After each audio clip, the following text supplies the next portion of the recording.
esu mėgėja visada išbandyti šitą naują, todėl brandos egzaminui pasirinkau tapybą ant šilko, nes niekada nesu to dariusi. Taip pat mane žavėjo galimybė sukurti plastišką ir spalvingą kūrinį. Taigi mintis piešti gamtos tematiką atėjo natūraliai. Tiesiog norėjau atiduoti savąją duoklę gamtai ir parodyti, kaip aš ją įsivaizduoju. Pavadinimą Žydėjimas sugalvojau jau nutapiusi darbą. Dirbdama jau turėjau tokią mintį daryti bundančią gamtą pavasarį. Tai norėjau perteikti savo piešinį ir manau, kad man pavyks.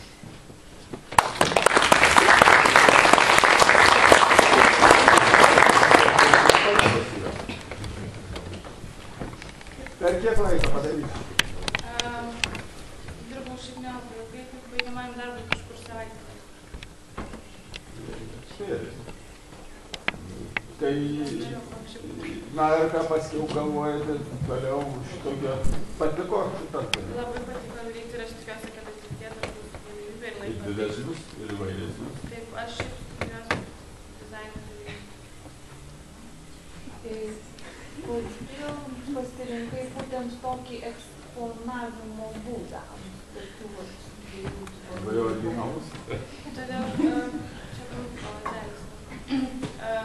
Aš galvojau palikti jį ant rėmo, bet jis man atrodė rėmas per daug griozdiškai, per daug varžė visą šitą plastišką. Mes tada kalbėjome. Čia geriau yra. Kur kas? Jos eksponavimas. Ar čia spontaniškai gavosi, ar čia jau pamastyti? Pamastyti. Ačiū.